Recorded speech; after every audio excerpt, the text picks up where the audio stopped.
All right, so in this review, I make a mistake. I reference an earlier film that Milla Jovovich did, and because I was thinking and talking way too fast, I pulled the wrong Bruce Willis reference out of my mind. I say that she was in The Sixth Sense, but it's the wrong numbered Willis film. She was, of course, in The Fifth Element. Hopefully you can understand how I made this mistake and spare me the emails and DMs. I caught the mistake. It was just too late to do anything about it. That's life in these live recording podcast streets. I can tell you with 100% certainty that Milla Jovovich is, in fact, the protector. I'm Ronald Young Jr., and I'm leaving the theater.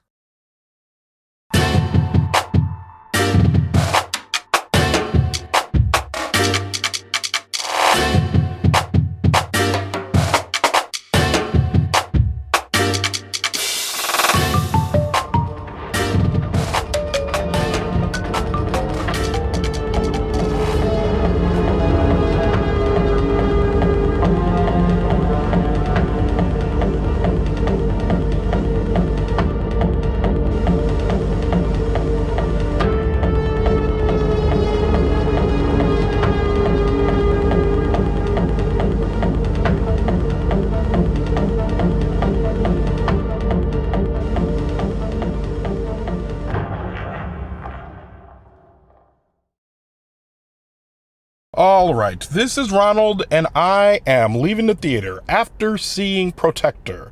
Protector, written by Bong Seob, directed by Adrian Grunberg, starring Milla Jovovich, Matthew Modine, D.B. Sweeney, Don Harvey, and Michael Stahl-David.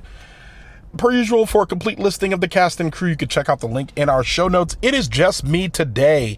If you listen to Hoppers, you know that this is the third part of a 3-day, 4-movie marathon. I saw Project Hail Mary yesterday. Earlier today, I saw Hoppers, and then I left Hoppers and came immediately over to Tyson's Corner to watch Protector. Protector is a film starring Milla Jovovich, and the best way to describe this film is if John Wick and Taken had a terrible baby. Just a baby that they had a child, and you were like, how could this be the child? There are resemblances, but how could this be the same child? The best thing about this movie is that it is an hour and 35 minutes long. Other than that, this is a terrible, terrible, terrible, terrible, terrible movie.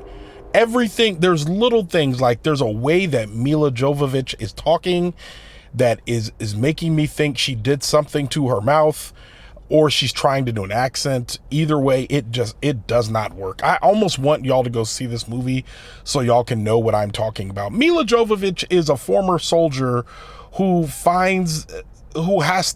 she's former special forces. She has to go home to take care of her daughter after her husband dies of leukemia. She's missed most of her child's life growing up. It shows glimpses of her from age 3 to 16 on her birthday, her missing birthdays sometimes being there, that type of thing.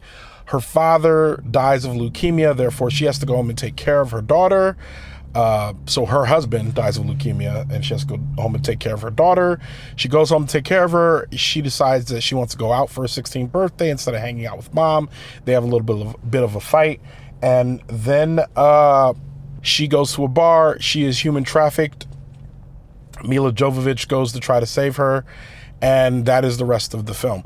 So right off the bat, I just was like 1 star right off the bat, because something happens early in the film where basically the same thing they always say in most films like this: you only have 72 hours before the trail goes cold. And Milla Jovovich finds herself in a predicament where she's beat up some of the bad guys while trying to get her daughter back. They're able to escape. She's lying on the ground, knocked out, and the clock starts at 72 hours. Then, inexplicably, the clock jumps ahead to only 44 hours being left. And she's like, I'm running out of time. And we see her upside down in a butcher's meat locker type situation where obviously the guy that's about to torture her is going to die horribly. Right off the bat, I said 1 star. I don't know why y'all just skipped ahead, because in that 30 hours that they skipped, they show this very quick montage of her burning down a whorehouse, beating the trash out of the dude that first trafficked her daughter, and kind of just going on a rampage while alerting everyone in the bad guy club, the syndicate, that she's out to get them. Why did I miss that? Why would you not show that to me? What are you doing? I was sitting there watching this, and I remember thinking, well, I'm definitely going to have to watch Taken, because in Taken, one of the best parts about that film, and I don't talk about Taken 2 or Taken 3, but in Taken the first, it just, they made a good movie. They made a good movie. You're rooting for Brian to find, I remember the name of the character. You're rooting for Brian to find his daughter. You're rooting for him the entire time. And they know that the action of the film is better than who's doing the action. Yeah, we see Liam Neeson's face doing stuff, asking questions, that type of thing. But bottom line is, they want to give us good shots of the action because this is an action movie. Protector, on the other hand, it's bad. The acting is bad. The score is bad. It looks cheap. I'm thinking about the score. That's how I know it's bad. It's just, it's dark, it's dour, it's tones. They couldn't afford nobody good. They got somebody's cousin to do this. It's not good. It looks cheap. The sets look like Airbnbs. It's filmed in New Mexico and it's shot to look like California. It doesn't look good. And maybe it's not shot to look like California. Maybe I'm supposed to think it's New Mexico. However, unfortunately, Vince Gilligan in Breaking Bad and Pluribus has such a love affair, and Better Call Saul has such a love affair with the American Southwest that it's hard for me to look at a movie like this and be like, man, do y'all hate the American Southwest? This is terrible. Yeah, so I brought up the Taken comparisons because for a film like this, you don't have to reinvent the wheel. They already have good movies like this that have been made. You can just copy those movies. It's fine. Man on Fire is one of my favorite movies until Taken came out. And I said, oh man, what a great film. They really took something and they made it even better. But they didn't necessarily reinvent the wheel with the vengeful parent or parent figure going after their child. And in this film, they just, oh boy, what a bad movie. Just bad. Acting bad. I said score bad. The antagonists are cartoonishly evil. They're using words like livestock and merchandise, and I'm like, ugh, we get it. They're bad guys. We know. We want them to die. We get it. You don't have to say much about them for me to want them dead. They don't have to say much at all to be like, kill those guys. What are we talking about? There's just several times in which the plot just doesn't make sense. And then there is a twist at the end of the film. Matthew Modine is in this film. There's a twist at the end of the film that he explains that I almost stood up and actively started booing. I almost booed this film right off the screen. It was one of those films in which I wanted to connect with the other people in the audience to be like, we all agreed this was garbage, right? Everyone got up and left quietly. No one clapped or hooted or talked to their neighbors. Everyone just got up and left quietly. And I remember thinking, oh, y'all didn't like it either. Y'all saw this Milla Jovovich movie and we thought, man, we're going to get a good movie with Milla Jovovich. We've watched her in Resident Evil and probably some other action movies and or The Sixth Sense. And we've really enjoyed her career. Wow. I feel like she was doing a favor for a friend or something. Just, I mean, it's bad. I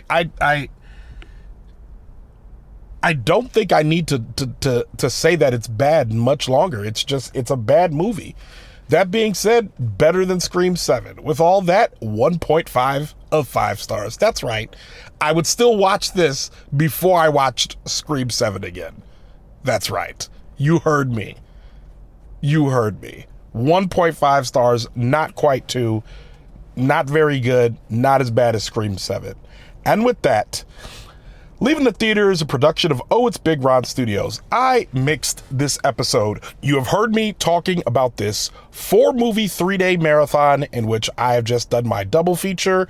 I have one more movie to go tomorrow, and I will have 4 weeks of content for y'all. 4 episodes, hot, fresh, ready to go. All I got to do is edit them through next week. So I'll edit probably one on Sunday, and I'll probably edit one every day, Sunday, Monday, Tuesday, Wednesday.